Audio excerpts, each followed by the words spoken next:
Assalamualaikum warahmatullahi wabarakatuh. Perkenalkan, nama saya Muhammad Idrus Maulana. Sini saya selaku host pada liputan kali ini. Liputan kali ini kita akan memahami proses produksi dari saus.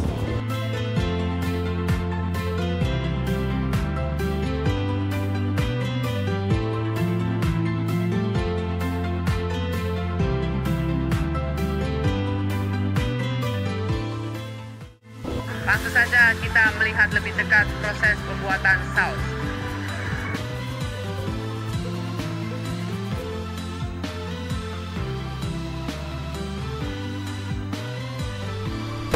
Oke, kita sudah berada di depan pabrik Sumbersari, yaitu tempat produksinya saus. Dan disinilah kita akan mulai meliput, mulai mencari tahu, dan mulai memahami bagaimana cara produksi saus yang sering kita makan. Oke, langsung saja kita akan menuju ke tempat produksinya.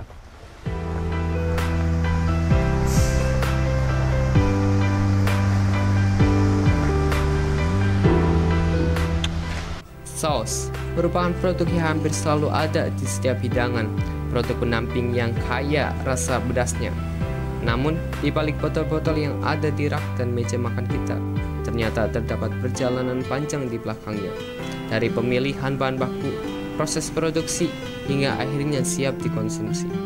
Pabrik ini, Sumbersari namanya, setiap langkah dilakukan dengan teliti, menjaga kualitas dan rasa yang khas.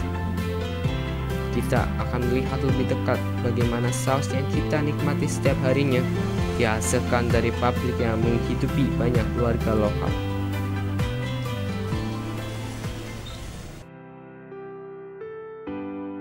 Aktifnya itu tahun 1992, aktif 1992 sampai dengan sekarang.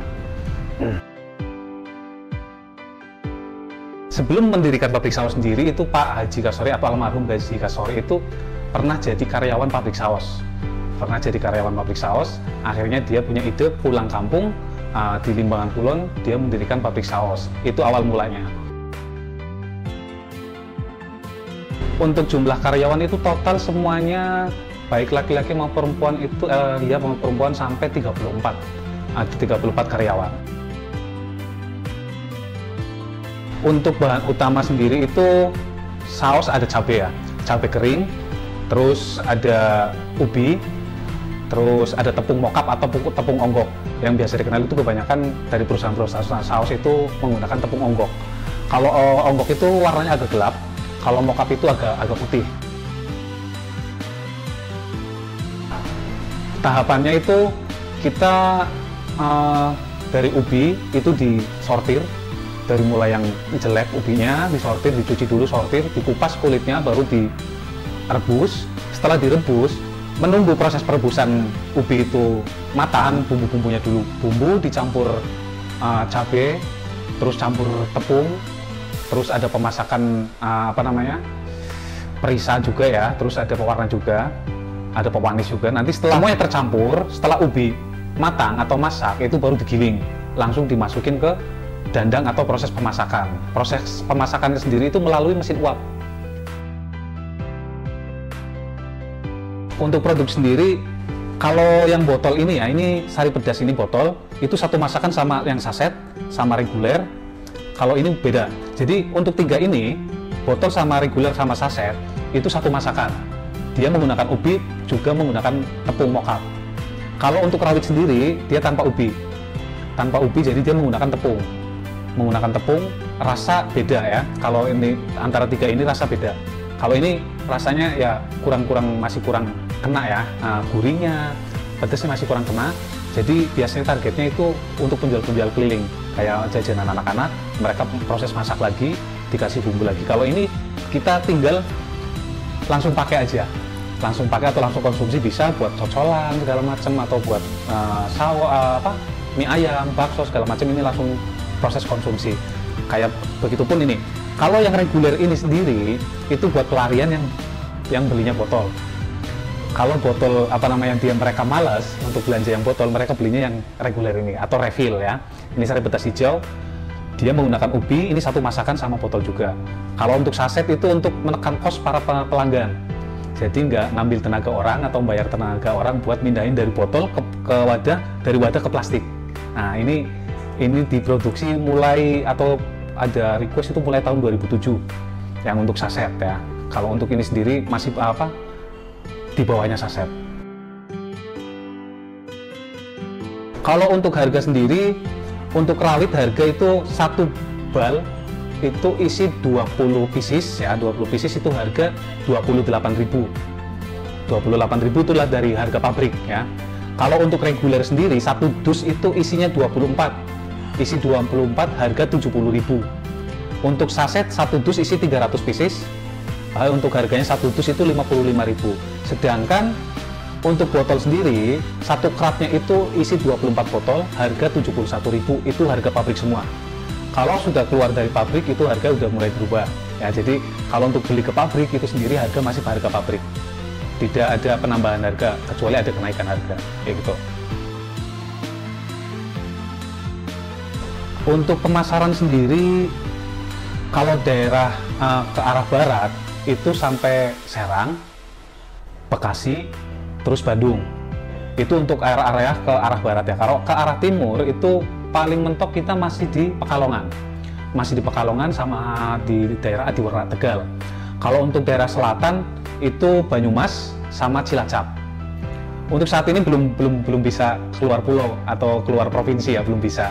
Jadi karena memang ini masih masih proses pengembangan produk atau pemasaran produk kayak gitu.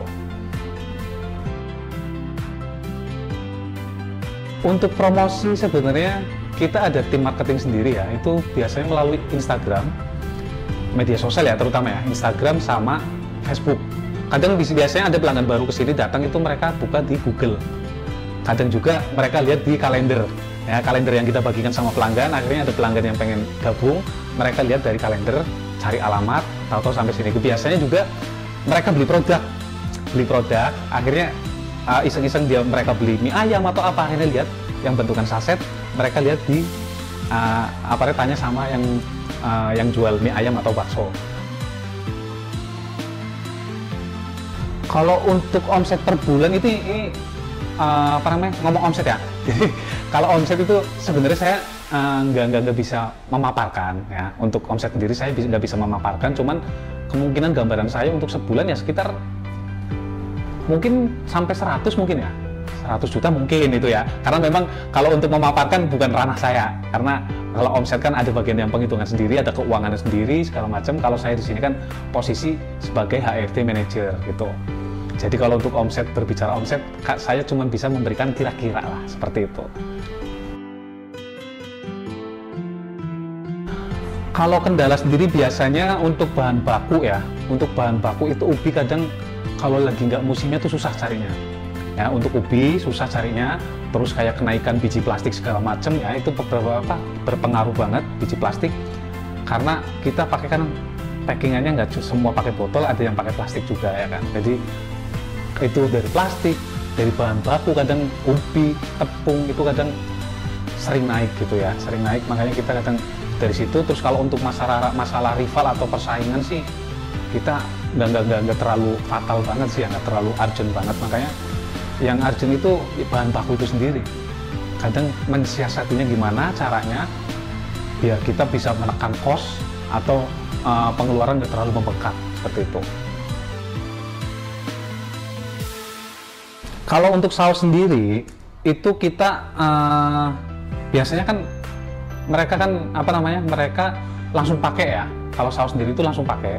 Jadi untuk semuanya ini masa expiry itu 3 bulan. 3 bulan. Ya, untuk penyimpanan cukup di suhu ruangan saja. Nggak boleh dimasukin ke itu sebenarnya selera masing-masing, mau dimasukin ke kulkas atau gimana, tapi sarannya itu lebih ke suhu ruangan saja. Ya, jadi biar ketahuan. Karena apa? Karena dia diatur untuk suhu ruangan, bukan untuk suhu kayak lemari es atau di kulkas apa di lain tempat lainnya ya. Jadi untuk suhu ruangan jangan sampai langsung terkena paparan sinar matahari.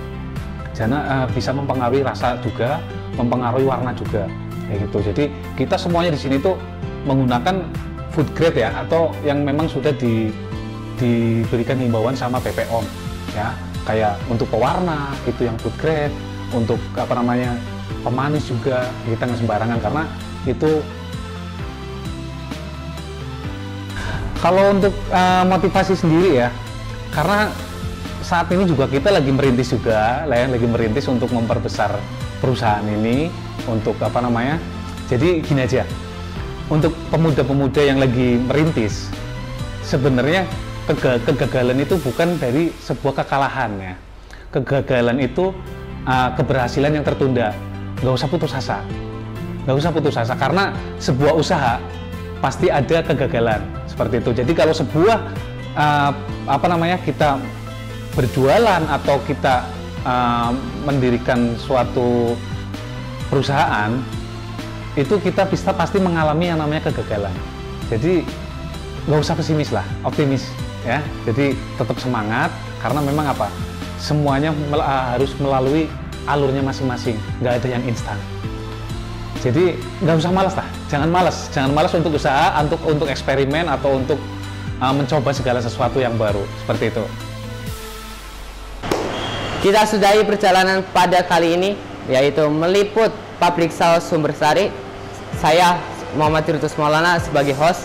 Sekian dan terima kasih. Saya tutup. Wassalamualaikum warahmatullahi wabarakatuh.